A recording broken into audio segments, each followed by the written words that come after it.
Everyone, welcome back to my YouTube channel GS by Priyanka. और आज की ये क्लास इकोनॉमिक्स के लिए बहुत बहुत ज़्यादा इंपॉर्टेंट होने वाली है। अगर आप मेंस की तैयारी कर रहे हैं या फिर आप नेक्स्ट ईयर के लिए टारगेट कर रहे हैं, दोनों ही केसेस में आपके लिए ये वीडियो बहुत ज़्यादा हेल्पफुल होने वाली है। और ये मोस्ट इंपॉर्टेंट वीडियो है, आप समझ लीजिए, इकोनॉमिक्स की आफ्टर 5 ईयर प्लान्स वाला। तो ये इतना इंपॉर्टेंट है ना, इससे हर बार क्वेश्चन बनता है। वीडियो को स्टार्ट करने से पहले मैं आपको ये बताना चाहती हूँ कि इकोनॉमिक्स में 2-3 वीडियोस और आएंगी, तो आपका इकोनॉमिक्स वाला जो क्लासेस है वो कंप्लीट हो जाएगा। और ये सीरीज़ मैंने बंद नहीं की है और यहाँ पर कोई भी सीरीज़ मैं बंद नहीं करूँगी। ये वीडियो लाने में देर इसलिए हो गई क्योंकि मैं काम कर रही थी एसएससी सीजीएल टियर 2 के क्वेश्चन पेपर पे एंड एमटीएस वाले पे, तो उससे ना थोड़ी सी देरी हो गई। चलिए फिर आज मैं आपका डाउट क्लियर करती हूँ कि सीआरआर क्या होता है, एसएलआर क्या होता है, एनडीटीएल क्या होता है। ये सारी चीज़ें बहुत डिटेल में हम पढ़ेंगे। तो सबसे पहले, अगर आपने पहला वाला पार्ट नहीं देखा है जहाँ पे मैंने मनी एंड बैंकिंग का बेसिक पढ़ाया है, तो आप उसको जाके प्लेलिस्ट में देख लीजिएगा, फिर ये वीडियो देखिएगा, आपको बहुत अच्छे से समझ में आएगा। और जो भी क्वेश्चंस मैंने उस वीडियो में नहीं कराए थे, तो इसी वीडियो में एक साथ क्वेश्चन मैं आपको करा दूंगी। मॉनेटरी पॉलिसी टूल्स को समझने से पहले आपको ये समझना होगा कि लिक्विडिटी क्या होता है। लिक्विडिटी को हिंदी में बोलते हैं तरलता। इसका मतलब ये होता है कि कोई भी चीज़ कितनी जल्दी कैश में कन्वर्ट हो जाता है। जैसे कि आप अगर दुकान पे जाते हैं, कोई भी सामान लेते हैं, आपने कैश दिया और आपको तुरंत सामान मिल जाएगा। लिक्विडिटी को आप ऐसे समझिए, मान लीजिए एक गिलास में आइस रखा हुआ है और एक गिलास में पानी रखा हुआ है। अगर आपको बहुत तेज प्यास लगी तो आप सबसे पहले किससे प्यास बुझाएंगे? पानी से, यानी ये आपकी प्यास को जल्दी बुझा देगा। तो सेम ऐसे ही हमारा जो कैश होता है ना, आपको कोई भी सामान चाहिए तो आपको बहुत जल्दी कैश देने पे वो सामान मिल जाएगा। लेकिन आइस अभी देखिए मेल्ट होगा, फिर वो पानी बनेगा, फिर आप पिएंगे।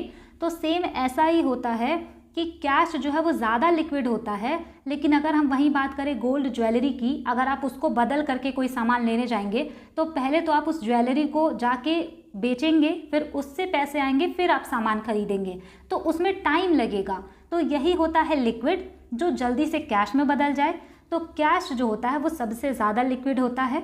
अब हम बात करते हैं मॉनेटरी पॉलिसी क्या होता है एंड फिस्कल पॉलिसी क्या होता है। मॉनेटरी पॉलिसी वो चीज़ें होती हैं जिससे कि आरबीआई मनी सर्कुलेशन को हमारे इकोनॉमी में कंट्रोल करता है। मॉनेटरी पॉलिसी को हिंदी में बोलते हैं मौद्रिक नीति। मॉनेटरी पॉलिसी जो है ये आरबीआई फॉर्मुलेट करता है, आरबीआई इसको बनाता है। आरबीआई ये करता क्यों है? तो ऐसा इसलिए क्योंकि अगर मान लीजिए महंगाई बहुत ज़्यादा बढ़ गई या महंगाई बहुत ज़्यादा घट गई, तो दोनों जो है इकोनॉमी के लिए बहुत ज़्यादा नुकसानदायक होते हैं। तो इन्हीं चीज़ों को कंट्रोल करने के लिए आरबीआई बनाता है मॉनेटरी पॉलिसी। फिस्कल पॉलिसी जो होता है ये गवर्नमेंट ऑफ इंडिया यानी कि मिनिस्ट्री ऑफ फाइनेंस फॉर्मुलेट करती है। सबसे पहले आपको ये जानना है कि ऑब्जेक्टिव ऑफ मॉनेटरी पॉलिसी क्या होते हैं, यानी इसका उद्देश्य क्या होता है, क्योंकि एक बार स्टेटमेंट में क्वेश्चन पूछा था। तो पहली चीज़ मॉनेटरी पॉलिसी की ये होती है कि इससे ये रेगुलेट करते हैं इन्फ्लेशन को, यानी महंगाई को, क्योंकि आरबीआई का टारगेट रहता है कि महंगाई जो है 2 से 6% के बीच में रहे। अगर इससे कम हुआ या इससे ज़्यादा हुआ तो इकोनॉमी के लिए वो ज़्यादा हार्मफुल होगा। नेक्स्ट यहाँ पे है to decrease the level of unemployment. बेरोजगारी कम करने में भी काम आता है मॉनेटरी पॉलिसी। अब आप ये सोचेंगे कि कैसे, क्योंकि आरबीआई ये जो मॉनेटरी पॉलिसी लेकर के आती है, इससे ये केवल इन्फ्लेशन को ही नहीं डील करते, ये इकोनॉमिक ग्रोथ को भी डील करते हैं। अगर इकोनॉमी ग्रो नहीं होगी तो अनएम्प्लॉयमेंट की समस्या आएगी, तो ये ग्रोथ पे भी काम करते हैं ताकि ये अनएम्प्लॉयमेंट ना हो। नेक्स्ट ऑब्जेक्टिव है टू रेगुलेट मनी सप्लाई, यानी हमारे मार्केट में जितना भी पैसा घूम रहा है उसको रेगुलेट करने का काम भी आरबीआई का है। नेक्स्ट यहाँ पे है प्राइस स्टेबिलिटी, यानी मूल्य स्थिरता को बनाए रखना। तो ये सारी चीज़ें हैं मॉनेटरी पॉलिसी की जो कि आरबीआई करता है। मॉनेटरी पॉलिसी तो हम पढ़ने वाले हैं, लेकिन आपको ये भी जानना होगा कि ये मॉनेटरी पॉलिसी आरबीआई बनाता है, तो ये पावर उसको कहाँ से मिलता है। तो अगर आपसे कभी भी एग्जाम में पूछे कि आरबीआई मॉनेटरी पॉलिसी बनाता है, ऐसा कहाँ से उसको पावर मिलता है, तो आरबीआई एक्ट 1934 में ऐसा लिखा है कि आरबीआई बनाएगा मॉनेटरी पॉलिसी। यहाँ पे आपको देखना है कि आरबीआई जो है मॉनेटरी पॉलिसी 2 तरीके की बना सकता है। एक तो ये बना सकते हैं एक्सपेंशनरी मॉनेटरी पॉलिसी, दूसरा ये बना सकते हैं contractionary monetary policy. Expansionary monetary policy and contractionary monetary policy पढ़ाने से पहले मैं आपको एक कॉन्सेप्ट बताना चाहती हूँ, और इसी पूरे कॉन्सेप्ट पे ये जो मॉनेटरी पॉलिसी टूल्स है ना, ये पूरा का पूरा बेस्ड है। अगर आपको ये कॉन्सेप्ट समझ में आ गया तो आपको बहुत ज़्यादा ईजी लगेगा ये सब। यहाँ पे मैं आपसे एक बहुत सिंपल सा क्वेश्चन पूछती हूँ। मान लीजिए कि आपको कार लेनी है, ठीक, लेकिन आपके पास उतने पैसे नहीं हैं कि आप कार खरीद सके, बट आपको कार की ज़रूरत है। तो आप क्या करेंगे, आप जाएंगे बैंक के पास, है ना, और बैंक से आप क्या लेंगे, लोन, क्योंकि आपको कार लेनी ही लेनी है, आपने मन बना लिया है, लेकिन आपके पास थोड़े से ही पैसे हैं, जो पैसे कम पड़ रहे हैं आप जाएंगे बैंक में, वहाँ से लोन ले लें। लेकिन ये जो बैंक आपको लोन देता है तो इस पे कुछ ना कुछ इंटरेस्ट रेट वो चार्ज करते हैं, यानी कुछ ना कुछ ब्याज लगता है जो आप लोन लेते हैं। तो मान लीजिए बैंक आपको दे रहा है 15% पर एनम पे लोन, और वहीं आपको बैंक अगर दे रहा है 25% पर एनम पे लोन, तो आप कौन सा लोन लेना पसंद करेंगे? जाहिर सी बात है आप ये जो 15% पे इंटरेस्ट पे आपको जो लोन मिल रहा है आप यही लेना पसंद करेंगे, क्योंकि आपको कम इंटरेस्ट रेट देना पड़ेगा। अब यहाँ पे हम दूसरा केस लेते हैं। मान लीजिए आपको कार लेना है और आप बैंक गए लोन लेने के लिए, ठीक, लेकिन क्या होगा अगर यहाँ पे आपको ऑप्शंस ना मिले, बैंक ने आपसे कहा कि 25% पर एनम का इंटरेस्ट रेट हम लेंगे, अगर आपको लोन ठीक लगता है तो आप लीजिए, अगर नहीं लगता है तो मत लीजिए। अब यहाँ पे आपके पास ऑप्शन नहीं है कि आप सस्ता वाला लोन लेंगे या फिर महंगा वाला लोन लेंगे। यहाँ पे आपको डिसाइड करना पड़ेगा कि आप ये महंगा वाला लोन लेंगे या नहीं लेंगे। यहाँ पे इंटरेस्ट रेट इतना ज़्यादा है ना कि आप रुक के सोचेंगे कि क्या अभी कार लेना चाहिए या नहीं लेना चाहिए। आप ऐसा सोचेंगे कि अभी नहीं लेता हूँ, बाद में जब ये इंटरेस्ट रेट कम हो जाएगा ना तब मैं आके लोन लूँगा, फिर मैं कार खरीदूँगा। तो इस केस में क्या होगा, आप जो है हाई चांसेस हैं कि लोन नहीं लेंगे, लेकिन इस केस में आप लोन ले लेंगे जब इंटरेस्ट रेट कम होगा। यहाँ पे इंटरेस्ट रेट बहुत हाई है तो आप जो है लोन नहीं लेंगे। ये तो हो गया पहला क्वेश्चन। अब मैं आपसे दूसरा क्वेश्चन ये पूछती हूँ कि कोई भी सामान है, ठीक है, कोई भी गुड्स है, अगर मान लीजिए कि यहाँ पे 5 लोग खड़े हैं, ठीक, 5 लोग यहाँ पे खड़े हैं और इनके पास जो है 10,000 रुपये हैं, इनके पास 15,000 रुपये हैं और इनके पास 50,000 रुपये हैं, इनके पास 1 लाख रुपीज़ हैं। यहाँ पे हम 4 लोग का एग्जाम्पल ही ले लेते हैं कि लोगों के हाथ में बहुत ज़्यादा पैसा है, ठीक। तो मान लीजिए अगर ये कोई भी गुड्स है और ये आप सोच लीजिए कि ये 500 का है या फिर 1000 का, तो अब आप मुझे बताइए क्या इन चारों लोगों में से कोई ऐसा इंसान है कि जिसके पास इतना पैसा ना हो कि वो ये सामान खरीद पाए? तो जाहिर सी बात है इसमें से सभी लोग ना इस सामान की डिमांड करेंगे कि ये सामान मुझे दे दो, ये सामान मुझे दे दो, ऐसा करेंगे। इस केस में क्या होगा कि ये जो गुड्स है ना, मान लीजिए ये गुड्स लिमिटेड है और इसकी डिमांड बहुत ज़्यादा हाई है, तो इस पे क्या होगा, इन्फ्लेशन बढ़ जाएगा। इसी सामान की कीमत लोग कहेंगे कि ये तुम्हें 500 दे रहा है लेकिन मैं तुम्हें ना 2000 दूंगा, तुम ये सामान मुझे दे दो। ये कहेगा कि नहीं, ये 2000 दे रहा है ना, मैं तुम्हें 3000 दूंगा, ये सामान मुझे दे दो। अब ये 1 लाख वाला आएगा, ये कहेगा कि ये लोग 2000, 3500 रुपये दे रहे हैं, मैं तुमको यहाँ पे 10,000 रुपीज़ दे रहा हूँ, ये सामान तुम मुझे दे दो। तो इससे क्या होता है कि अगर लोगों के हाथ में बहुत ज़्यादा पैसा है ना तो महंगाई बढ़ जाती है हमारे मार्केट में। इसी वजह से जो है आरबीआई बनाता है यहाँ पर मॉनेटरी पॉलिसी कि महंगाई बहुत ज़्यादा कम ना हो और महंगाई बहुत ज़्यादा ना हो जाए। इसके लिए हम बनाएंगे कुछ नियम और इसके लिए हम यूज़ करेंगे कुछ टूल्स जिसको कि हम कहेंगे मॉनेटरी पॉलिसी टूल्स। अब मैं आपको समझाती हूँ एक्सपेंशनरी मॉनेटरी पॉलिसी क्या होता है, कॉन्ट्रैक्शनरी मॉनेटरी पॉलिसी क्या होता है। अब आपको ये बहुत अच्छे से समझ में आएगा। एक्सपेंशनरी मॉनेटरी पॉलिसी क्या करता है कि जो भी मनी सप्लाई होता है हमारी इकोनॉमी में उसको एक्सपैंड करता है, इसी वजह से इसका नाम है एक्सपेंशनरी मॉनेटरी पॉलिसी। यानी ये जो मार्केट में पैसा घूम रहा है सबके हाथ में उसको और ज़्यादा बढ़ा देता है और इंटरेस्ट रेट इसके लिए कम कर देता है। यानी अगर लोन जो है आपको कम इंटरेस्ट रेट पे मिले तो आप लोन ज़्यादा लेना प्रेफर करेंगे और ऐसे ही हमारी कंट्री की जितने भी लोग हैं वो बहुत ज़्यादा लोन उठाएंगे। इसका मतलब क्या होगा कि इकोनॉमी में मनी सप्लाई बढ़ जाएगी, लोगों के हाथ में पैसा ज़्यादा हो जाएगा और लोग क्या करेंगे, उस पैसे से कोई बिजनेस करेगा, कोई प्रोडक्शन करेगा, तो इससे क्या होगा, हमारी इकोनॉमिक ग्रोथ होगी। यानी एक्सपेंशनरी मॉनेटरी पॉलिसी आरबीआई तब अपनाता है जब उनको ग्रोथ चाहिए होती है इकोनॉमी में। नेक्स्ट यहाँ पे है कॉन्ट्रैक्शनरी मॉनेटरी पॉलिसी। इसमें क्या होता है, आरबीआई फोकस करता है कि जो money supply in the economy है यानी जितना भी पैसा लोगों के हाथ में घूम रहा है उसको डिक्रीज कर दिया जाए, कॉन्ट्रैक्ट कर दिया जाए। इसी वजह से इसका नाम पड़ गया है कॉन्ट्रैक्शनरी मॉनेटरी पॉलिसी। और इसमें क्या करता है आरबीआई कि इंटरेस्ट रेट जो है बहुत ज़्यादा बढ़ा देगा, ताकि आप चाहकर भी 2 बार सोचें लोन लेने से पहले और आप लोन ना लें, यानी बहुत कम ही लोग लोन लेंगे।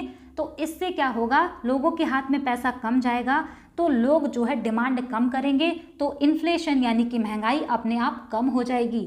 नेक्स्ट पॉइंट, ये मैंने आपको पहले ही बता दिया था कि आरबीआई ये जो मॉनेटरी पॉलिसी वगैरह बनाती है, इनका एम यही होता है कि महंगाई 2 से 6% के बीच में रखी जाए। यहाँ से आपको ये भी याद रखना है कि ये मॉनेटरी पॉलिसी कमेटी पहले नहीं हुआ करती थी। मॉनेटरी पॉलिसी कमेटी बनी थी उर्जित पटेल कमेटी के रिकमेंडेशन पर इन 2016, यानी 27 जून 2016 में मॉनेटरी पॉलिसी कमेटी बनी थी। इसमें क्या होता है, 3 लोग तो होते हैं आरबीआई के, 3 लोग होते हैं गवर्नमेंट ऑफ इंडिया के। अब ये गवर्नमेंट ऑफ इंडिया से कौन लोग यहाँ पर होंगे, तो वो जो कैबिनेट सेक्रेटरी होते हैं वो सर्च एंड सिलेक्शन कमेटी बनाते हैं, उसमें 6-7 लोगों को सेलेक्ट करते हैं और गवर्नमेंट को सुझाव देते हैं कि इनमें से आप 3 लोगों को मॉनेटरी पॉलिसी कमेटी में अपॉइंट कर सकते हैं। तो वो गवर्नमेंट के हाथ में होता है कि वो किनको भेजेंगे, लेकिन यहाँ पे आरबीआई से 3 लोग होते हैं एंड यहाँ पे गवर्नमेंट ऑफ इंडिया की तरफ से 3 लोग होते हैं मॉनेटरी पॉलिसी कमेटी में। अब हम पढ़ेंगे वो मॉनेटरी पॉलिसी टूल्स जो कि आरबीआई यूज करता है। यहाँ से आप बहुत ध्यान से पढ़िएगा, क्योंकि एग्जाम में ना ऐसे ऑप्शन देके पूछ लिया था कि इनमें से कौन सा क्वांटिटेटिव टूल्स होगा और कौन सा क्वालिटेटिव टूल्स होगा। तो अगर आप मेंस के लिए पढ़ रहे हैं तो भी ये बहुत ज़्यादा इंपॉर्टेंट है कि आपको पता हो। क्वांटिटेटिव टूल्स का मतलब होता है इसमें जो है पैसे की क्वांटिटी यानी कि उसकी मात्रा पे ध्यान रखा जाता है, जैसे कि bank rate, cash reserve ratio, statutory liquidity ratio, open market operation, repo rate, reverse repo rate, marginal standing facility. और यहाँ पे जो लिखा है मैंने, marginal requirement, selective credit control, moral suasion and यहाँ पे आ जाएगा राशनिंग क्रेडिट। तो ये जो सारे टूल्स हैं ना, ये होते हैं हमारे क्वांटिटेटिव टूल्स। तो अब ये क्या होता है एक एक करके समझते हैं। यहाँ पे आपको ध्यान रखना है कि repo rate and reverse repo rate जो होते हैं ये शॉर्ट टर्म के लिए होते हैं, 1 साल से कम के लिए, पर्टिकुलरली बात करें तो 14 डेज के लिए होता है।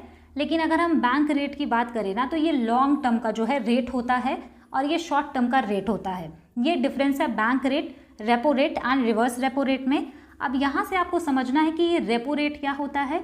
तो सबसे पहले आप याद रखेंगे कि इसका फुल फॉर्म होता है रीपर्चेज ऑब्लिगेशन, और ये ना बहुत ज़्यादा सिंपल है। मान लीजिए यहाँ पे हमारा कोई बैंक है, ठीक। अब बैंक जो है आरबीआई से कहता है कि मुझे ना कुछ टाइम के लिए लोन दे दो, मतलब 1 साल से कम के लिए मुझे कुछ लोन चाहिए, ठीक। तो ये क्या कहता है आरबीआई से कि मुझे जो है आप शॉर्ट टर्म के लिए लोन दे दो। अब आरबीआई इनसे कहता है कि अगर तुमको लोन चाहिए तो कुछ ना कुछ तो सिक्योरिटी तुमको मेरे पास रखनी पड़ेगी ना, ऐसे ही थोड़ी ना हम तुमको लोन दे देंगे। तो बैंक क्या करता है, अपनी सिक्योरिटी जो है इनके पास रखता है और इसी को हम बोलते हैं कोलेट्रल। और यहाँ पे जो एमटीएस एग्ज़ाम हुआ था 2023 में, वहाँ पे पूछा था कोलेट्रल क्या होता है। तो कोलेट्रल एसेट या सिक्योरिटी होता है, यानी जिसको हम गिरवी रखते हैं ना, उसी को बोलते हैं हम कोलेट्रल। यहाँ पे ये जो बैंक है ना, इसने जो है आरबीआई से पैसे लिए और इनको अपनी सिक्योरिटी भी गिरवी रखी, और ऊपर से ये जो पैसे लिए हैं ना, इस पे ये बैंक आरबीआई को इंटरेस्ट रेट देगा। यानी मान लीजिए इसने आरबीआई से 100 रुपये लिए हैं, तो आरबीआई को 105 रुपये इनको वापस करने पड़ेंगे। तो ये जो 5 रुपये है ना, ये इनका इंटरेस्ट है, यानी बैंक ने इसको आरबीआई को दिया है। तो ये जो इंटरेस्ट रेट होता है इसी को हम बोलते हैं रेपो रेट। इसका नाम रेपो रेट यानी कि रीपर्चेज ऑब्लिगेशन इसीलिए पड़ा है क्योंकि ये जो है अपनी सिक्योरिटी आरबीआई के पास रखते हैं, लेकिन जब बाद में इनका जो लोन वाला अमाउंट है और जो इंटरेस्ट रेट है वो जब इनको दे देते हैं तो अपनी सिक्योरिटी इनको वापस मिल जाती है। तो इसीलिए इसको कहते हैं रीपर्चेज ऑब्लिगेशन यानी रेपो रेट। नेक्स्ट यहाँ पे आता है रिवर्स रेपो रेट, इसको RRR भी कहते हैं शॉर्ट फॉर्म में। रिवर्स रेपो रेट में क्या होता है ना, चीज़ें थोड़ी सी उल्टी हो जाती हैं यानी रिवर्स हो जाती हैं। जैसे कि रेपो रेट में क्या हो रहा था कि जो हमारा बैंक है इसको चाहिए था शॉर्ट टर्म का लोन, तो ये जाता है आरबीआई के पास, कहता है आरबीआई मैं अपना यहाँ पे सिक्योरिटी जो है आपको गिरवी रख रहा हूँ और आप मुझे ना शॉर्ट टर्म के लिए लोन दे दो। तो ये जो है आरबीआई से लोन ले लेते हैं और उस पे ये जो इंटरेस्ट देते हैं आरबीआई को, उसको हम कहते हैं रेपो रेट। लेकिन क्या होगा कि जो लोन देने वाला है यानी जो दान देने वाला है ना, उसी को किसी से दान लेना पड़ जाए, यानी चीज़ें रिवर्स हो जाए। तो सेम होता है हमारा रिवर्स रेपो रेट में। इसमें क्या होता है, आरबीआई जाता है बैंकों के पास और कुछ कोलेट्रल रख के शॉर्ट टर्म के लिए इनका लोन ले लेता है। अब यहाँ पे आप सोच रहे होंगे कि आरबीआई को कब से ज़रूरत पड़ गई कि वो बैंकों से जाके लोन ले। तो आरबीआई बैंकों से लोन अपने लिए नहीं लेता, वो महंगाई को कंट्रोल करना चाहते हैं, इस वजह से वो पैसा ये इनसे ले लेते हैं ताकि बैंकों के पास इतना पैसा ना हो कि वो सबको लोन बांटते फिरे। इसी वजह से आरबीआई जो है इनसे लोन लेता है। तो यहाँ पे ये इंटरेस्ट रेट पे करते हैं आरबीआई बैंकों को, तो इसको हम कहते हैं रिवर्स रेपो रेट। अब यहाँ पे आप समझिए कि ये रिवर्स रेपो रेट को बढ़ाने और घटाने पे कैसे जो है महंगाई कंट्रोल होती है। तो इसको मैंने अच्छे से लिख दिया है। मान लीजिए रेपो रेट बढ़ा दिया जाए तो बैंकों के पास जो भी पैसा होगा वो आरबीआई के पास रखेंगे, क्योंकि इनको तो यही रहेगा ना कि आरबीआई ज़्यादा हमें इंटरेस्ट रेट दे रहा है तो अपने पैसे जो है लोन में दे दो आरबीआई को। तो इससे क्या होगा, liquidity decrease in the market, यानी कि पैसा जो घूम रहा था ना मार्केट में सबके पास वो कम हो जाएगा। तो लोग डिमांड कम करेंगे तो महंगाई अपने आप कम हो जाएगी।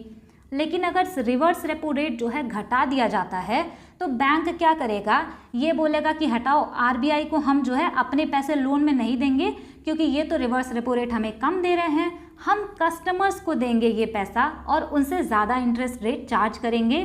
तो इससे क्या होगा, liquidity will increase in the market, यानी कि मार्केट में पैसा ज़्यादा घूमेगा। मान लीजिए कस्टमर है यानी आप लोग हैं, आप लोग लोन लेंगे, आप लोग के हाथ में पैसा आएगा तो आप लोग डिमांड करेंगे। मान लीजिए आपकी जॉब लग जाती है एसएससी के थ्रू, भगवान करे आप सबकी जॉब लग जाए। तो मान लीजिए जब आपकी जॉब लगेगी और आपकी सैलरी आएगी तो आप क्या करेंगे, घर में आपके होगा कूलर, तो आप सोचेंगे कि अब तो पैसे आ गए हाथ में, अब मैं एसी की डिमांड करूँगा। ऐसे ही बहुत लोगों की ज़रूरतें होती हैं, जैसे जैसे उनके हाथ में पैसा आता है वो डिमांड करते हैं और सामान की कीमत बढ़ जाती है। तो यही काम होता है रिवर्स रेपो रेट को बढ़ाने का। रिवर्स रेपो रेट बढ़ाने से जो है आरबीआई पैसा खींच लेती है सबके हाथों से, और रिवर्स रेपो रेट घटाने से आरबीआई सबको पैसा बांट देती है, यानी कि वो ऐसा खुला छोड़ देती है बैंकों को कि जाओ सबको लोन दो। तो ये जो है ऐसे कम किया जाता है इन्फ्लेशन को, या फिर बढ़ाया जाता है इकोनॉमिक ग्रोथ को। आपको ये पॉइंट याद रखना है कि ये जो reverse repo rate and repo rate है ना, इसी को हम बोलते हैं LAF, लिक्विडिटी एडजस्टमेंट फैसिलिटी, क्योंकि इसमें हम इकोनॉमी में लिक्विडिटी को एडजस्ट करते हैं। तो आप ये मत समझिएगा कि ये कौन सा टेक्निकल टर्म है, ये हम इन्हीं को बोलते हैं क्योंकि इससे लिक्विडिटी को हम एडजस्ट करते हैं। अब नेक्स्ट यहाँ पे आता है कैश रिजर्व रेशियो। तो मान लीजिए कि बैंक में हम लोग पैसा जमा कराने जाते हैं, करंट अकाउंट या सेविंग अकाउंट खुलवा के पैसा जमा कराते हैं, या फिर आरडी और एफडी करवाते हैं, ये फिक्स डिपॉजिट वगैरह होते हैं, ठीक। तो हम लोग क्या करते हैं, अपने पैसे बैंक में डिपॉजिट कराते हैं, यानी कि जमा कराते हैं। लेकिन जो भी पैसा बैंकों के पास जमा होता है वो बैंक अपने पास नहीं रखता, क्योंकि आप बताइए, आप अगर बैंक में पैसा जमा कर रहे हैं तो आपको कुछ ना कुछ इंटरेस्ट मिलता है। तो अगर ये जो बैंक अपना पैसा किसी और को लोन में ना दें तो इनको फिर कैसे इंटरेस्ट रेट मिलेगा और ये कैसे चलेंगे और आपको ये इंटरेस्ट रेट कैसे देंगे। तो ऐसा होता है कि आपने जो पैसा बैंक में डिपॉजिट कराया, यही पैसा बैंक वाले उठा के किसी और को लोन में दे देते हैं, और आपको अगर X% का ये दे रहे हैं अगर इंटरेस्ट रेट, तो ये जिसको लोन में देते हैं ना, उससे X प्लस समथिंग % ज़्यादा ये जो है इंटरेस्ट रेट चार्ज करते हैं। और यही जो Y% है ना, इसी की वजह से बैंक चल रहा है, यानी कि दूसरों को लोन में देकर आपको जो इंटरेस्ट रेट देते हैं उनसे ज़्यादा वो उनसे इंटरेस्ट रेट चार्ज करते हैं, तो ही इनको जो है फ़ायदा होता है। लेकिन क्या होगा कि अगर आप सब एक साथ पहुंच जाए बैंक में और आप कहें कि मुझे अपना पैसा निकालना है, तो इससे तो बैंक डूब जाएगा ना, क्योंकि उनके पास पैसे रहते नहीं है वहाँ पे तुरंत कि वो आपको सारे पैसे दे पाएँ। इसी वजह से आरबीआई ने बनाया कैश रिजर्व रेशियो, यानी जितने भी बैंक हैं और उनके पास जितना पैसा डिपॉजिट है ना, उसका कुछ % यानी कुछ हिस्सा जो है ये रखेंगे आरबीआई के पास in the form of cash, यानी कैश के फॉर्म में रखेंगे, ताकि अगर बैंक को कभी ज़रूरत पड़ जाए, इमरजेंसी में बहुत सारे लोग आ गए पैसा निकालने उनके बैंक में, तो ये पैसा वो उनको दे पाए। तो आप यहाँ पे ये समझ लीजिए कि ये आपके मम्मी की तरह काम करते हैं। मान लीजिए आपकी पॉकेट मनी है और आप बचा बचा के उसको रखते हैं, तो आप क्या करते हैं, वो पैसे अपने मम्मी को दे देते हैं कि मम्मी ये तुम रख लो और जब मुझे ज़रूरत लगेगी ना तो मुझे दे देना, क्योंकि मेरे पास रहेगा तो खर्चा हो जाएगा। ये तो हो गई घर की बात। कुछ बच्चे रख देते हैं पैसा अपने मम्मी के पास, लेकिन कुछ लोग नहीं रखते हैं, कुछ लोग को अपना रहता है कि मतलब मैं खुद ही खाऊंगा। तो यहाँ पे आता है आरबीआई, यहाँ पे अपने मन की नहीं चलती। यहाँ पे आरबीआई बोलता है कि बैंक को अपना कुछ ना कुछ परसेंट जो डिपॉजिट है वो मेरे पास कैश के रूप में रखना ही रखना पड़ेगा। उसको हम कहते हैं कैश रिजर्व रेशियो।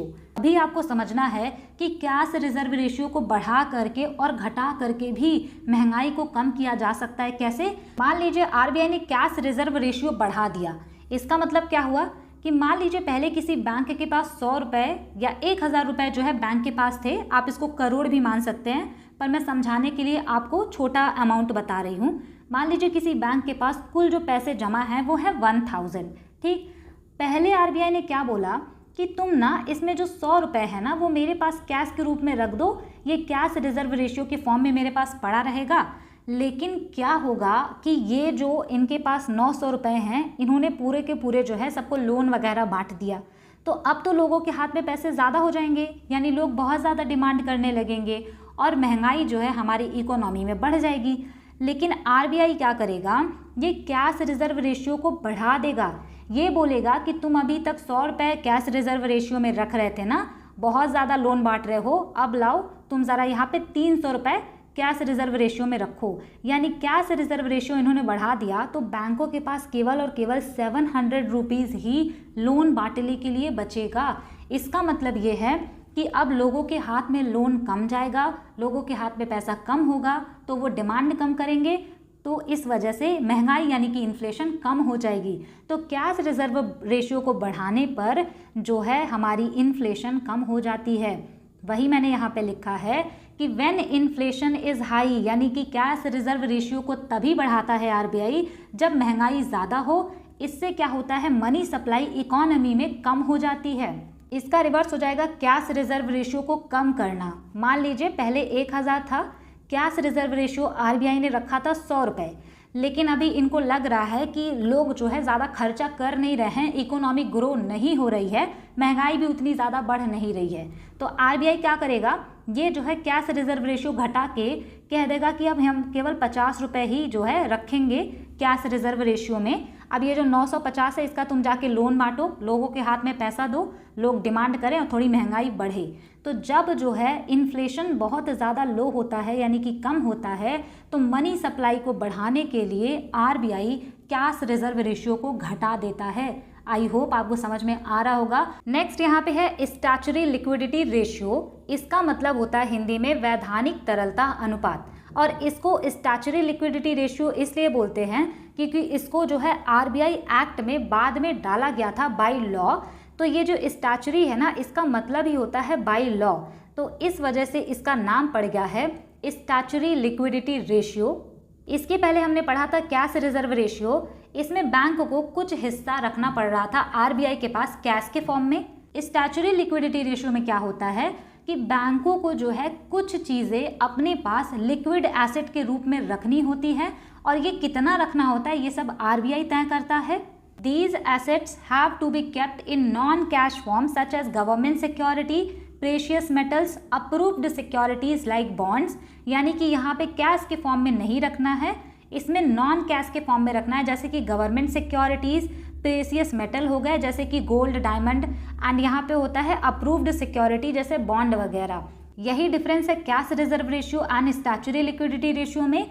यहाँ पे जो है कैश के फॉर्म में नहीं रखना होता है, नॉन कैश के फॉर्म में रखना होता है, यानी कैश के अलावा जैसे कि गवर्नमेंट सिक्योरिटी हो गई, कोई प्रेशियस मेटल हो गया या फिर कोई बॉन्ड वगैरह, उसमें इनको रखना होता है। यहाँ पे आपको एक चीज़ और ध्यान रखना है, क्या पता मेंस में पूछ लिया जाए। कैश रिजर्व रेशियो में जो कैश रखता है ना बैंक, वो आरबीआई के पास रखता है, लेकिन ये स्टैचुटरी लिक्विडिटी जो रेशियो है ये बताता तो आरबीआई है कि कितना रखना है, लेकिन ये बैंक अपने पास ही रख सकता है, तो स्टेटमेंट में ये आ सकता है, ज़रूर याद रखिएगा। अब यहाँ पे आपको समझना है कि ये SLR को बढ़ा करके या कम करके मनी सप्लाई को कैसे बढ़ाते या घटाते हैं। तो स्टैच्यूटरी लिक्विडिटी रेशियो को अगर बढ़ा दिया जाए तो मनी सप्लाई जो है इकोनॉमी में कम हो जाएगा। ऐसा इसलिए होता है क्योंकि मान लीजिए RBI ने बोला कि आज से तुमको एसेट के रूप में और ज़्यादा चीज़ें रखनी हैं स्टैच्यूटरी लिक्विडिटी रेशियो के फॉर्म में, तो ये जो हमारे बैंक होंगे तो वो और ज़्यादा अपने पैसे को इस एसेट में कन्वर्ट करा के रख सकते हैं। तो इससे क्या होगा, इनके पास लोन देने के लिए थोड़ा सा कम अमाउंट बचेगा, तो मनी सप्लाई जो है इकोनॉमी में कम हो जाएगी। नेक्स्ट यहाँ पे है स्टैच्यूटरी लिक्विडिटी रेशियो को घटाना। इसको घटाने से क्या होता है कि मान लीजिए इनको जो है लिक्विड एसेट के रूप में अब कम चीज़ें रखनी है, तो ये क्या करेंगे, बाकी की जो चीज़ें हैं उसको क्या पता ये कैश में कन्वर्ट करा के लोगों को लोन दे दें, तो मनी सप्लाई जो है इकोनॉमी में बढ़ जाएगा। तो स्टैच्यूटरी लिक्विडिटी रेशियो घटाने से मनी सप्लाई इकोनॉमी में बढ़ जाता है और स्टैच्यूटरी लिक्विडिटी रेशियो बढ़ाने से मनी सप्लाई कम हो जाता है। नेक्स्ट यहाँ पे है ओपन मार्केट ऑपरेशन OMO, और एक एग्जाम में इसका फुल फॉर्म पूछा था, क्वेश्चन दिया था कि OMO स्टैंड्स फॉर यानी इसका क्या मतलब होता है, तो इसका मतलब होता है ओपन मार्केट ऑपरेशन। और एक एग्जाम में इसका जो है डेफिनेशन पूछा था कि ओपन मार्केट ऑपरेशन क्या होता है, तो गवर्नमेंट सिक्योरिटीज़ यानी कि सरकारी प्रतिभूतियों की खरीद या बेच को ही हम कहते हैं ओपन मार्केट ऑपरेशन। गवर्नमेंट अपने जो बॉन्ड इशू कराती है ना वो RBI के द्वारा ही इशू कराती है, यानी RBI प्रिंट करता है और उसको सेल करता है। तो RBI जो है बाई या सेल करता है यानी खरीदता या बेचता है गवर्नमेंट सिक्योरिटीज़ को, उसी को कहते हैं हम ओपन मार्केट ऑपरेशन। अब यहाँ से कैसे इन्फ्लेशन को कम करते हैं, ज़्यादा करते हैं, तो मान लीजिए कि लोगों के पास गवर्नमेंट बॉन्ड रखा हुआ है और RBI को जो है इन्फ्लेशन बढ़ाना है, महंगाई बढ़ानी है। महंगाई बढ़ानी है तो लोगों के हाथ में पैसा देना पड़ेगा। तो मान लीजिए कि लोगों के हाथ में जो है ये सिक्योरिटीज़ हैं, ठीक, मान लीजिए लोगों के हाथ में गवर्नमेंट सिक्योरिटीज़ हैं।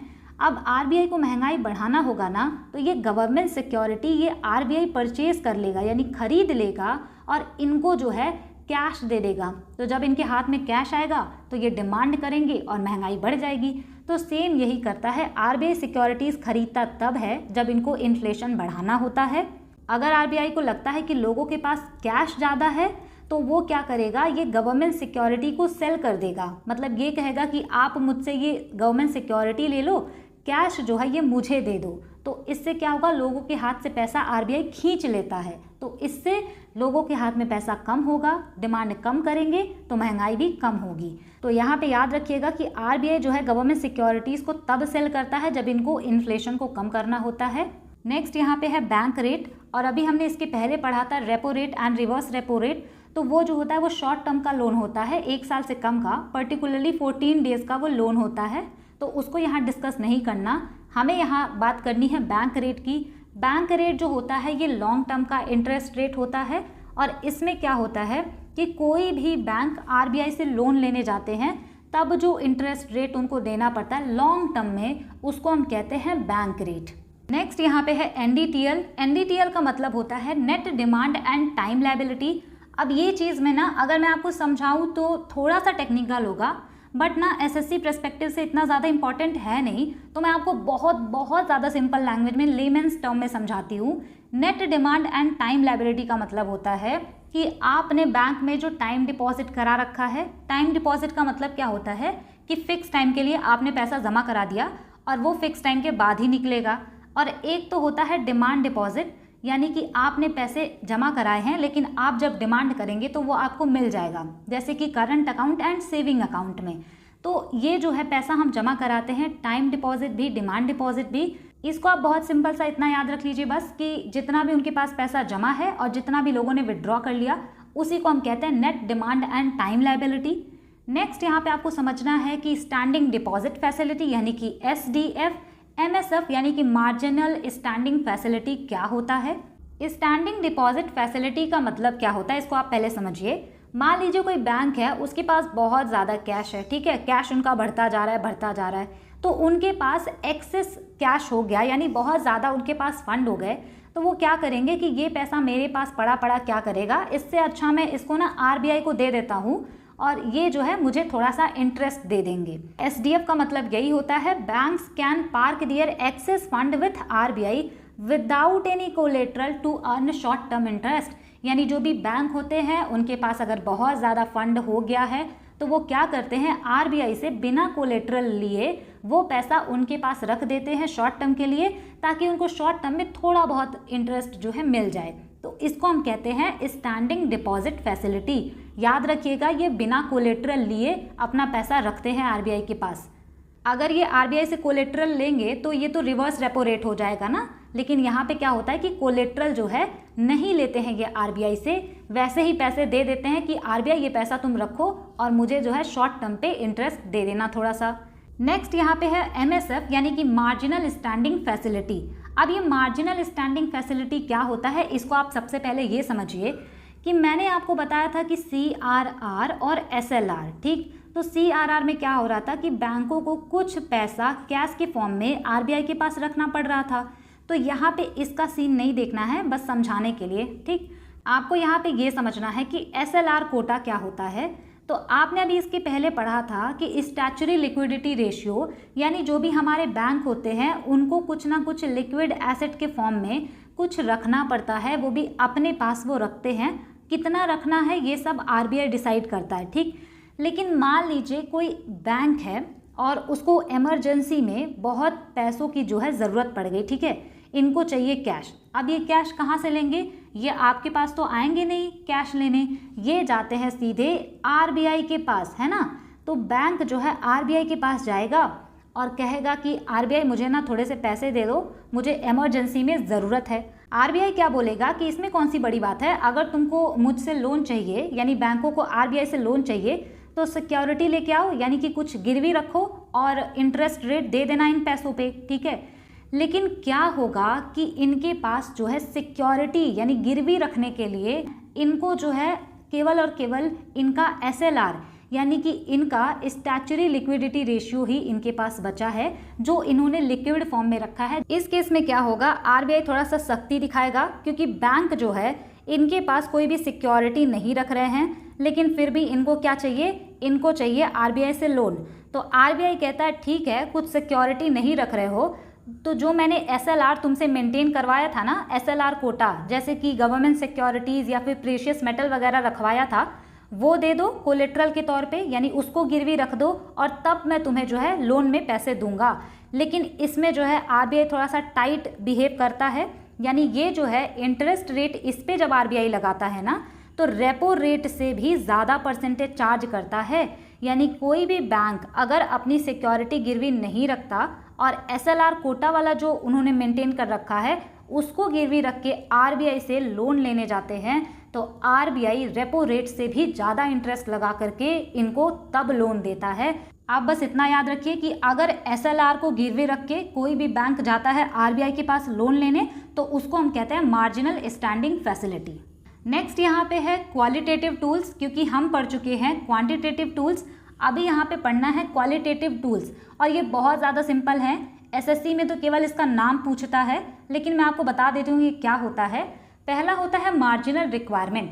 मार्जिनल रिक्वायरमेंट का मतलब क्या होता है कि मान लीजिए आप जाते हैं कार खरीदने, कार का ही एग्जाम्पल याद आ रहा है, तो मान लीजिए कार आपकी है 50 लाख रुपए की, ठीक, लेकिन आपको जो है देना है पैसे, आपके पास पैसे हैं नहीं, आपने सोचा कि चलो ठीक है लोन ले लेता हूँ, तो आपको जो है कभी भी 50 लाख रुपए लोन तो मिलेंगे नहीं, क्योंकि आपका जो सामान है वो 50 लाख का है, 50 लाख का लोन आपको नहीं मिलेगा इस सामान को खरीदने के लिए। इसमें क्या होगा कि आपको कुछ ना कुछ कैश में पेमेंट करना पड़ेगा अपनी तरफ से, यानी कि मान लीजिए 5 लाख आपने दिया, अब जाके आपको जो है 45 लाख का जो है यहाँ पे लोन मिल जाएगा ये सामान खरीदने के लिए। तो इसी को बोलते हैं ना, ये जो यहाँ पे है इसी को बोलते हैं हम मार्जिनल रिक्वायरमेंट, यानी कि आपको जो है थोड़े से पैसे देने पड़ेंगे, फिर उसके बाद आपको लोन मिलेगा। तो ये होता है लोन टू वैल्यू, यानी कि लोन आपको कितने का लेना है, आपके जो आर्टिकल है, जो आप सामान खरीद रहे हैं उसका प्राइस कितना है, उसी का रेशियो होता है। यहाँ पे आरबीआई क्या करता है, अगर उनको किसी पर्टिकुलर चीज़ का सेल बढ़ाना होता है यानी बिक्री बढ़ानी होती है, तो वो क्या करते हैं, लोन टू वैल्यू रेशियो बढ़ा देते हैं। इसको बढ़ाने का मतलब क्या है कि लोन आपको ज़्यादा दे देंगे ताकि आप जो सामान खरीदना चाहें खर्च करके वो ले लें। मान लीजिए कि आरबीआई कहता है कि मुझे ना ये जो ग्रीन हाइड्रोजन पे चलने वाली कार है उसको मुझे सेल करवाना है ज़्यादा, तो आरबीआई क्या करेगा, वो बोल देगा कि जो लोग भी कार के लिए लोन लेने आ रहे हैं ना, अगर वो ये वाली कार खरीद रहे हैं तो उनको ज़्यादा लोन दे दो, यानी उससे क्या होगा, उस पर्टिकुलर कार की सेल जो है बढ़ जाएगी। तो ये मार्जिनल रिक्वायरमेंट का काम होता है। नेक्स्ट यहाँ पे है मोरल सुएशन। मोरल सुएशन का क्या मतलब होता है कि इसमें आरबीआई जो है बैंकों को थोड़ा सा आप कह लीजिए फटकार लगाता है या चेतावनी देता है कि ऐसा कुछ मत करना, रूल से चलना, ये करना वो करना, थोड़े बहुत एडवाइसेज एंड डायरेक्शन देते हैं, उसको कहते हैं मोरल सुएशन। नेक्स्ट यहाँ पे होता है डायरेक्ट एक्शन। इसमें क्या होता है कि वार्निंग नहीं देते, डायरेक्ट एक्शन लेता है आरबीआई। आपने सुना होगा ना, न्यूज़ में कभी कभी आता है कि आरबीआई ने इस बैंक पे लगा दिया है 4000 करोड़ का जुर्माना या फिर 10 करोड़ का जुर्माना। तो ये क्या होता है, आरबीआई डायरेक्ट एक्शन लेता है। अगर किसी ने आरबीआई की गाइडलाइंस को नहीं माना और अपनी मर्जी का चलाया तो आरबीआई क्या करेगा, उस पर डायरेक्ट एक्शन लेगा। नेक्स्ट यहाँ पे है rationing of credit. Rationing of credit का मतलब होता है कि जो भी लोन या क्रेडिट आप किसी को दे रहे हैं, यानी बैंक जो देता है, उसमें आरबीआई फिक्स कर देता है कि किस पर्टिकुलर सेक्टर को आपको कितना देना है।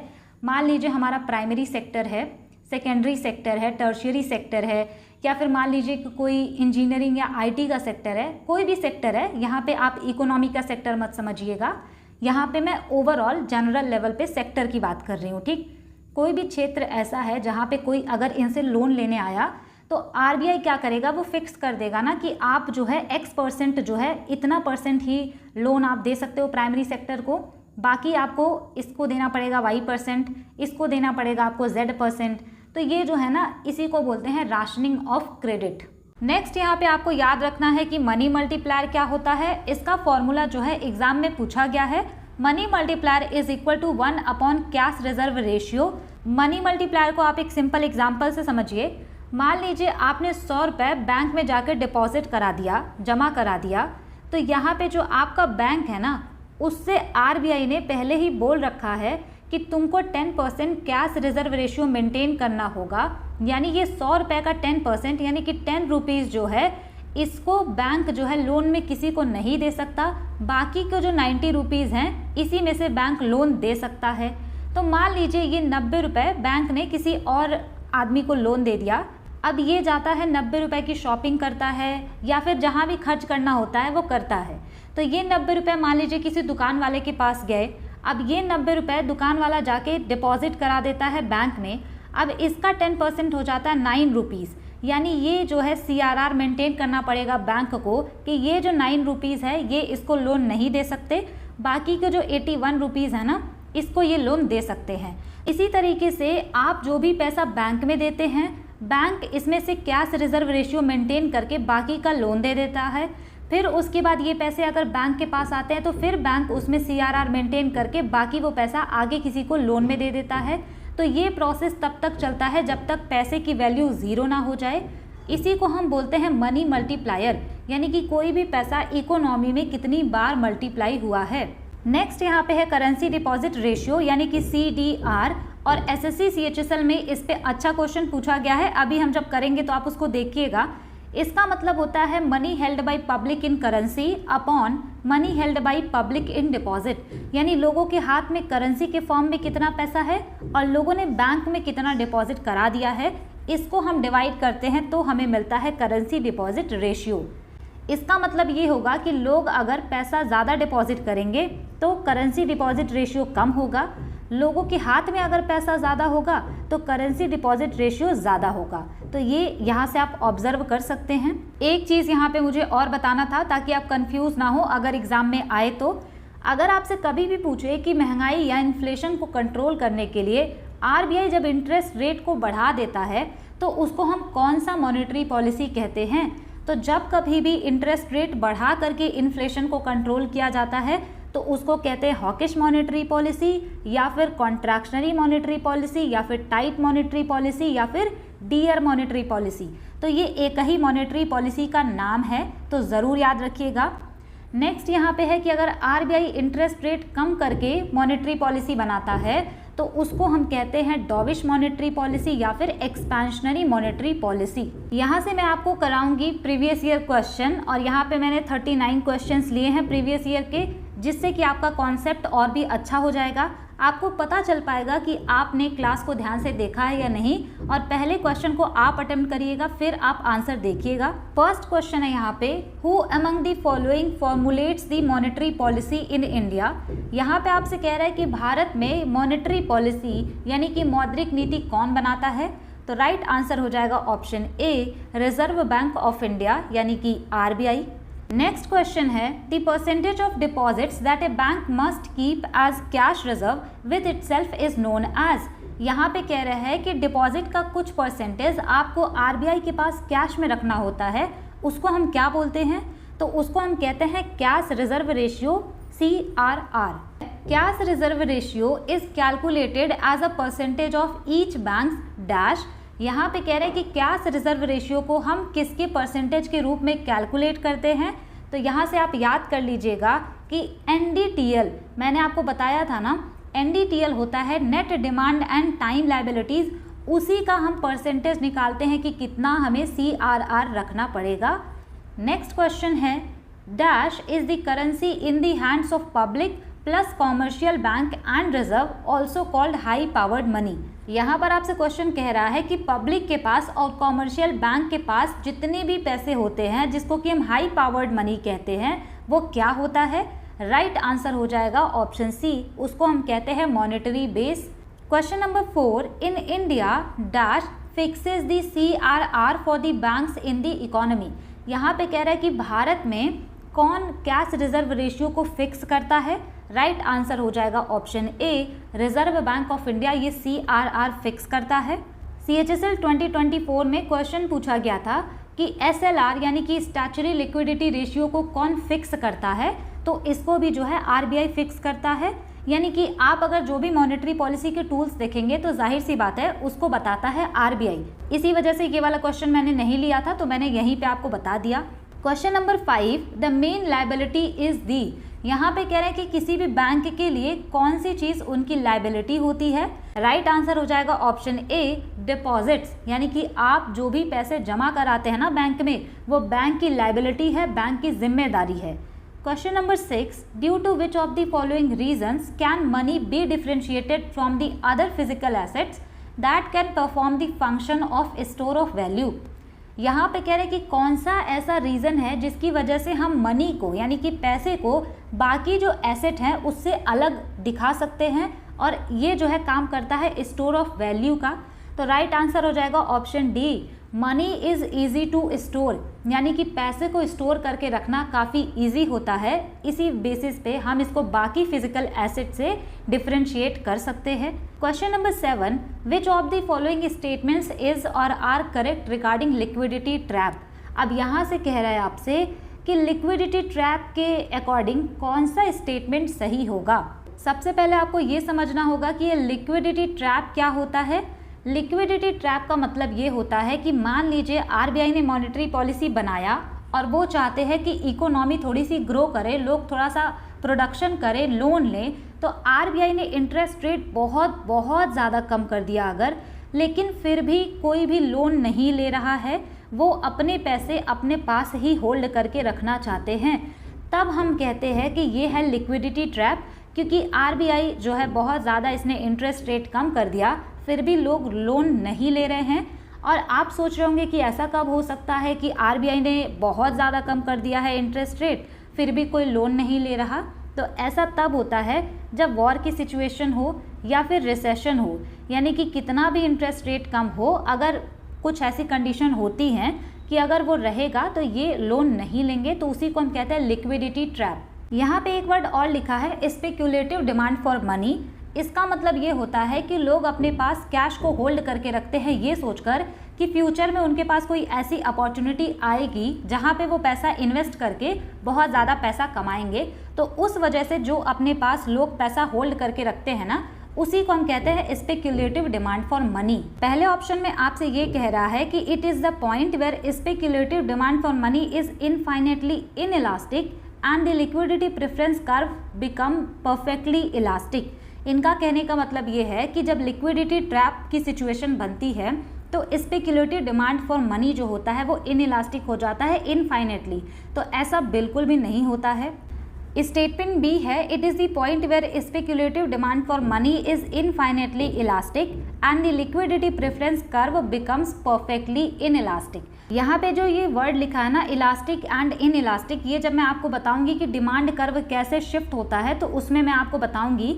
यहाँ पे ये कह रहे हैं कि लिक्विडिटी ट्रैप के टाइम पर स्पेक्यूलेटिव डिमांड फॉर मनी जो है ये इनफाइनेटली इलास्टिक हो जाती है, यानी बहुत ज़्यादा बढ़ जाती है, और लिक्विडिटी प्रेफरेंस कर्व जो होता है ये परफेक्टली इन इलास्टिक हो जाता है। तो ऐसा नहीं होता।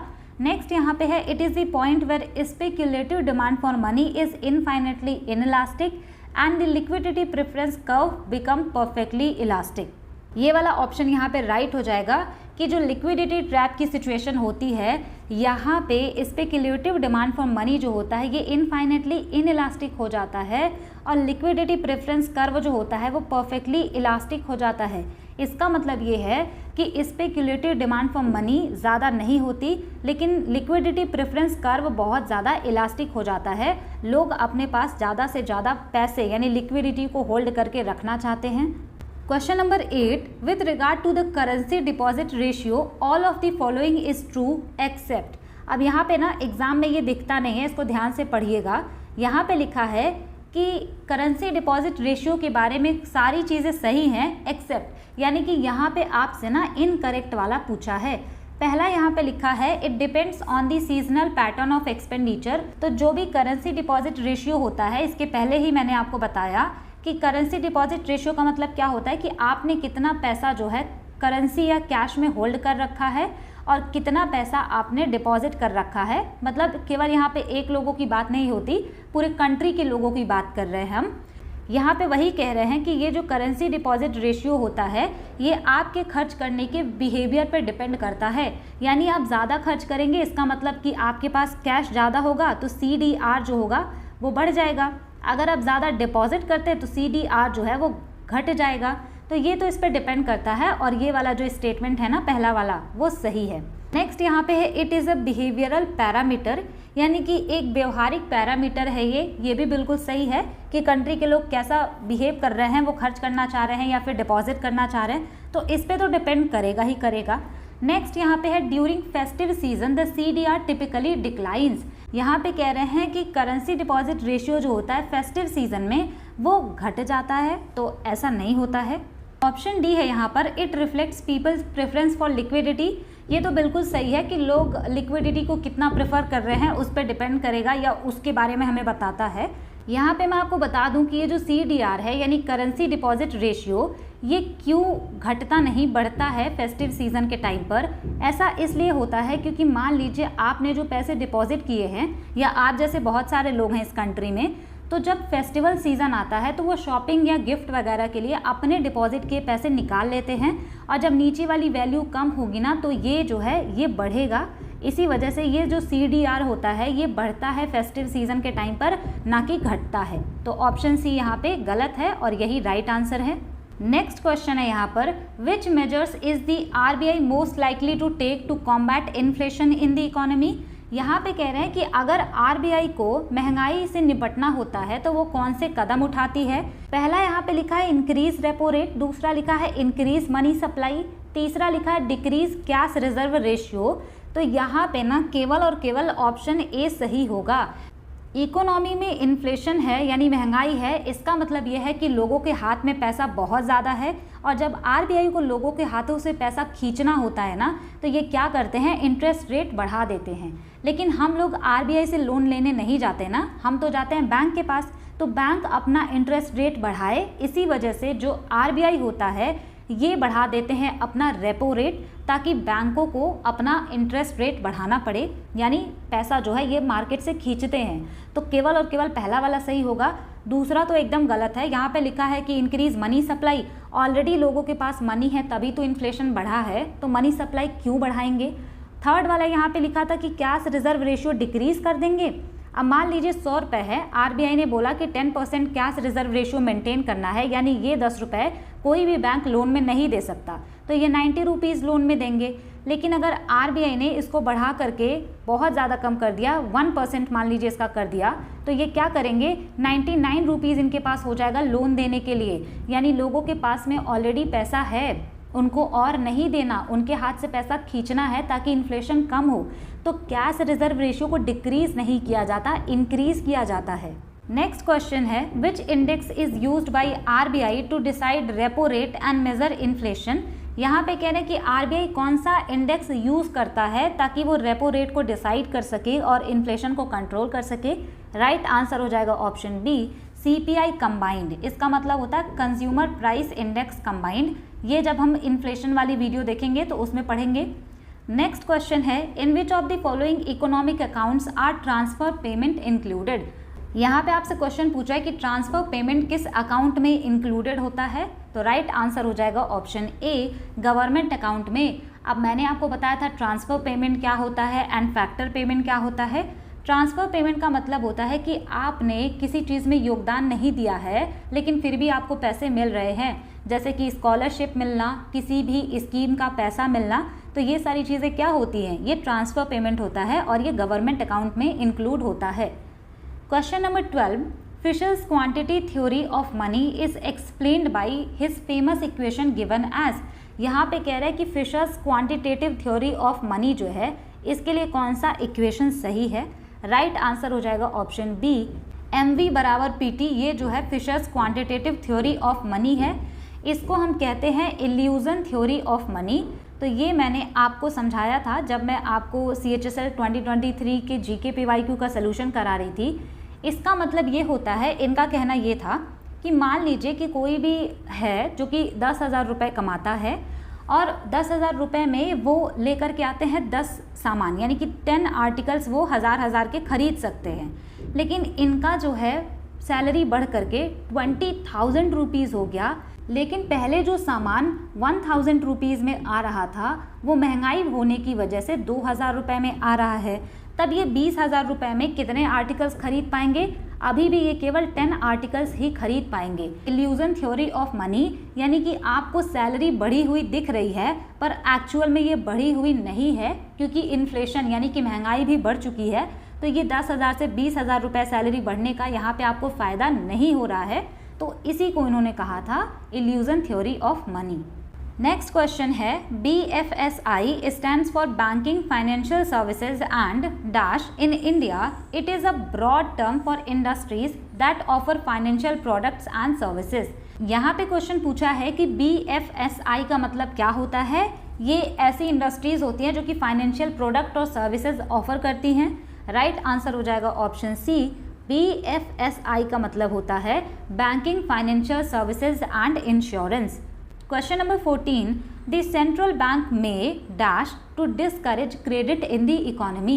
यहाँ पे कह रहे हैं कि कोई भी सेंट्रल बैंक हो, अगर उसको मनी सप्लाई को डिस्करेज करना है, यानी कि मनी सप्लाई को मार्केट में कम करना है, तो ये क्या कर सकते हैं।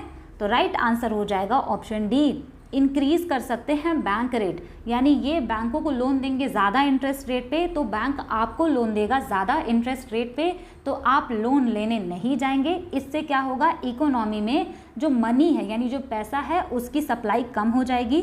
तो वही आपसे पूछा था कि सेंट्रल बैंक में increase bank rate to discourage credit in the economy. Next question है यहाँ पर, the interest rate charge by banks on short term to their largest most secure and most creditworthy customers is called. इसका मतलब ये है ना कि मान लीजिए कोई पर्सन है जो कि बहुत ज़्यादा लोन लेते हैं बैंकों से और बहुत बड़े बड़े अमाउंट में लेते हैं और वो बहुत टाइम से जो है पैसा उनको वापस कर देते हैं, टाइम से सारा इंटरेस्ट रेट वापस कर देते हैं, यानी कि उनकी जो इमेज है बैंक की नज़र में वो बहुत ज़्यादा अच्छी है। तो उनको जिस इंटरेस्ट पे बैंक लोन देता है ना, जिस इंटरेस्ट रेट पे, उसको हम कहते हैं प्राइम लेंडिंग रेट। और ये जो रेट होगा ये हो सकता है कि आपको जितने इंटरेस्ट पे लोन मिले उससे कम पर ही इनको दे दिया जाए, क्योंकि इनका क्रेडिट स्कोर बहुत अच्छा है। नेक्स्ट क्वेश्चन है, cash reserve ratio is a dash tool to control money supply.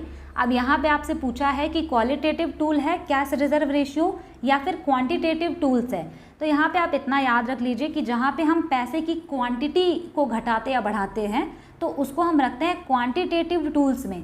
तो कैश रिजर्व रेशियो में क्या होता है कि इसमें बैंक जो है हमारा आरबीआई ये डिसाइड करता है कि कितना आपको कैश रिजर्व रेशियो मेंटेन करना है ताकि आप पैसे की सप्लाई कम या ज़्यादा कर सकें मार्केट में। तो यहाँ पे जो है कैश रिजर्व रेशियो ये होगा क्वांटिटेटिव टूल्स, तो राइट आंसर हो जाएगा ओनली 2, यहाँ पे करेक्ट होगा। नेक्स्ट क्वेश्चन है the bank rate in the Indian economy is determined by the, यहाँ पे कह रहे हैं कि बैंक रेट जो होता है भारतीय अर्थव्यवस्था में इसको कौन डिटरमाइन करता है, तो राइट आंसर हो जाएगा ऑप्शन बी आरबीआई यानी कि Reserve Bank of India. Next question है the minimum rate below which banks are not allowed to lend money except in cases specified by the Reserve Bank of India is called. यहाँ पे कह रहे हैं कि वो मिनिमम रेट ऑफ इंटरेस्ट क्या हो सकता है जिसके नीचे किसी भी बैंक को ये परमिशन नहीं है कि वो लोन दे। यानी आरबीआई ने बोला कि आप 25% पे लोन दो किसी को, तो कोई भी बैंक मान लीजिए 20% में ही दे रहा है या फिर 15% में ही दे रहा है, ठीक, लेकिन कुछ रेट तो ऐसा फिक्स कर देता है आरबीआई कि इससे नीचे तो आप किसी को लोन नहीं दे सकते, तो उस रेट को कहा जाता है base rate. Question number 19, A dash account is one which is maintained by an Indian bank in the foreign countries, usually in the currency of that country for the purpose of carrying out transactions there. मैंने आपको जो पहला video था money and banking वाला, उसमें मैंने आपको बताया था कि नॉस्ट्रो एंड वॉस्ट्रो अकाउंट क्या होते हैं, और मैंने आपको ये भी बोला था कि आप वॉस्ट्रो अकाउंट को याद रख लीजिए कि वो आए, यानी कि कोई भी फॉरेन कंट्री का बैंक हमारे इंडिया में है तो उसको हम कहते हैं वॉस्ट्रो अकाउंट, लेकिन हमारा अकाउंट किसी फॉरेन कंट्री में है तो उसको हम कहते हैं नॉस्ट्रो अकाउंट। और वही यहाँ पे पूछा था कि वो अकाउंट जो कि मेंटेन किया जाता है इंडियन बैंक के द्वारा इन दी फॉरेन कंट्रीज़, यानी हमारे इंडिया का बैंक किसी फॉरेन कंट्री में, तो उसको हम कहते हैं nostro account. Question number 20 dash is a record of assets and liabilities of any firm. यहाँ पे कह रहे हैं कि किसी भी फर्म का जो एसेट एंड लायबिलिटी का रिकॉर्ड होता है वो किस में रखा जाता है, तो राइट आंसर हो जाएगा यहाँ पर ऑप्शन सी, उसको हम बोलते हैं बैलेंस शीट।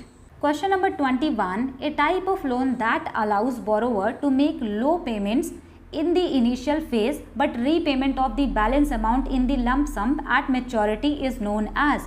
यहाँ पर आपसे क्वेश्चन पूछा है कि उस टाइप के लोन को हम क्या कहेंगे जिसमें कि जो बोरोवर होता है उसको पहले बहुत छोटे छोटे पेमेंट करने होते हैं, लास्ट में जब उनको पैसा वापस लौटाना होता है तो बहुत ज़्यादा लौटाना होता है, तो उसको हम कहते हैं बलून मॉर्टगेज। तो राइट आंसर हो जाएगा option A. Question number 22 dash is a legal declaration of a person who is unable to pay off debts, यानी कि वो पर्सन जो कि अब अपना डेट वगैरह नहीं दे सकता, यानी उसके पास बिल्कुल पैसे नहीं हैं, तो उसका लीगल डिक्लेरेशन क्या कहलाता है, राइट आंसर हो जाएगा ऑप्शन ए बैंकरप्सी, यानी कि वो जो है बैंकरप्ट हो चुका है।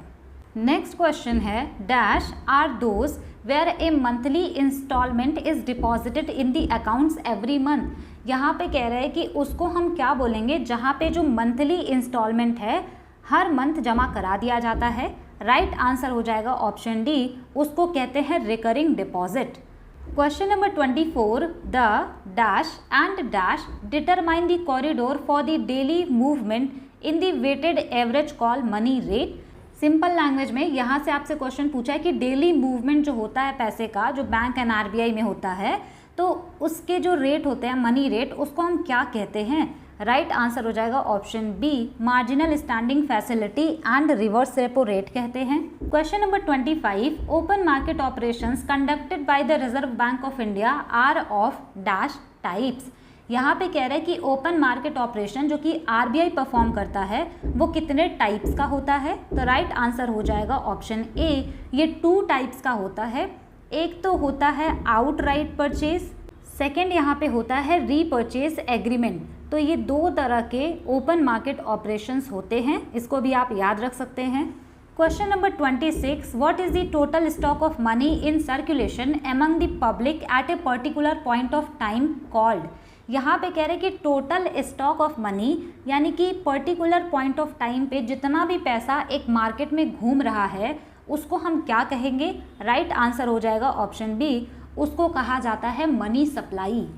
Question number 27 which of the following statements is incorrect. यहाँ पे आपसे कह रहे हैं कि कौन सा स्टेटमेंट गलत है। पहला स्टेटमेंट है Fiat money is issued without any banking of N equivalent amount of gold और सिल्वर। यहाँ पे पहला वाला बिल्कुल सही है, क्योंकि फियाट मनी जब इशू किया जाता है तो गवर्नमेंट के द्वारा बैक होता है, ना कि किसी गोल्ड या सिल्वर के अमाउंट द्वारा। नेक्स्ट यहाँ पे है money multiplier is the ratio of money supply to the reserve money. तो ये भी हमने पढ़ा कि मनी मल्टीप्लायर क्या होता है, 1 कैश रिजर्व रेशियो, यानी कि रिजर्व मनी से इसका रिलेशन है, तो ये भी सही है। नेक्स्ट यहाँ पे है in time deposit money can be withdrawn only after maturity और with a penalty before maturity.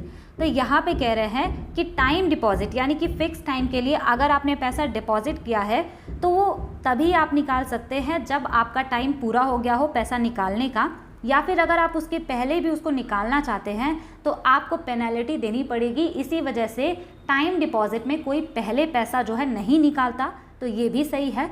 Next यहाँ पे है world cash is also a part of money supply. तो ये वाला यहाँ पे रॉन्ग हो जाएगा। ये जो कैश होता है ना, वर्ल्ड कैश, इसका मतलब ये होता है कि वो कैश जो कि बैंक अपने पास रखता है ताकि कोई कस्टमर आए तो उनको दिया जा सके, या फिर कोई चेक क्लियर करवाने आ रहा है बैंक में उसको दिया जा सके। तो डेली जो भी ये खर्चा करता है बैंक, तो उसके लिए ये कुछ अमाउंट अपने पास रखते हैं। तो ये जो है ये मनी सप्लाई का पार्ट नहीं होता है। Question number 28, which of the following is a comprehensive and in depth analysis of a countries financial sector done jointly by the World Bank and IMF in developing and emerging market countries। यहाँ पे आपसे question पूछा है कि world bank and IMF जो होता है वो हमारे जो डेवलपिंग कंट्रीज़ होते हैं उनके इकोनॉमी के बारे में, उनके फाइनेंशियल सेक्टर के बारे में बहुत ही कॉम्प्रिहेंसिव एंड डेप्थ में एनालिसिस करते हैं। राइट आंसर हो जाएगा ऑप्शन सी। इसको हम कहते हैं फाइनेंशियल सेक्टर असेसमेंट प्रोग्राम, और ये डेवलपिंग कंट्रीज़ में वर्ल्ड बैंक एंड IMF मिलकर करते हैं, यानी वहाँ के फाइनेंशियल सेक्टर वगैरह को देखते हैं, एनालिसिस करते हैं। लेकिन जो डेवलप्ड कंट्रीज़ होती है वहाँ पे IMF ये काम अकेला ही कर लेता है। Question number 29, what do you call the amount of monetary और अदर रिटर्न्स ईदर अर्न्ड और unearned occurring over a period of time.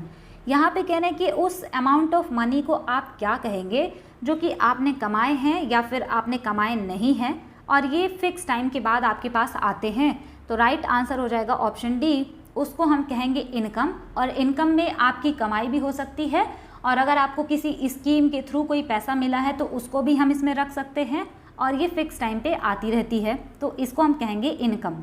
Question number 30, merchant discount rate refers to. यहाँ पे आपसे पूछा है कि मर्चेंट डिस्काउंट रेट क्या होता है। राइट आंसर हो जाएगा option C, the rate charge to a merchant for payment processing services on debit and credit card transaction. इसका मतलब है कि डेबिट कार्ड या क्रेडिट कार्ड से जो ट्रांजैक्शन वगैरह होता है, जो मर्चेंट उसकी सर्विसेज देते हैं ना, तो उस पर उनका चार्ज लगता है, तो उसको हम कहते हैं merchant discount rate. Question number 31, an asset that has remained in the substandard category for a period of 12 months is called as a dash asset by a bank। यहाँ पे कह रहे हैं कि कोई भी पैसा जो कि सब स्टैंडर्ड कैटेगरी में 12 महीने से ज़्यादा के लिए पड़ा हुआ है, उसको हम बैंक का कौन सा एसेट कहते हैं। तो राइट आंसर हो जाएगा ऑप्शन सी, उसको हम कहते हैं डाउटफुल एसेट, या फिर आप कह सकते हैं NPA यानी कि नॉन परफॉर्मिंग एसेट। ऐसा तब होता है कि जब बैंक ने मान लीजिए किसी को बहुत ज़्यादा लोन दे दिया और वो लोन उनको बहुत टाइम से वापस नहीं मिल रहा है, और मिलेगा या नहीं मिलेगा इसका भी उनको थोड़ा सा समझ नहीं आ रहा है, तो उसको हम कहते हैं डाउटफुल एसेट, और ये तब बोलते हैं हम जब 12 महीने से ज़्यादा हो जाए। Question number 32, dash is a record of assets and liabilities of any firm. अब ये सेम क्वेश्चन देखिए दोबारा पूछा गया था कि किसी भी फर्म का जो एसेट एंड लाइबिलिटी का रिकॉर्ड होगा उसको क्या कहेंगे। तो राइट आंसर हो जाएगा ऑप्शन सी, उसको कहते हैं balance sheet. Next question, money multiplier can be expressed as, यानी कि मनी मल्टीप्लायर का यहाँ से आपसे फॉर्मूला पूछा है। तो money multiplier is equal to 1 cash reserve ratio. तो राइट आंसर यहाँ पे हो जाएगा option D. Question number 34, the interest rate at which the Reserve Bank of India provides overnight liquidity to banks is called. यहाँ पे कह रहा है कि वो इंटरेस्ट रेट का नाम बताइए जिसमें RBI जो है बैंकों को ओवरनाइट लोन देता है, यानी कि शॉर्ट टर्म लोन देता है।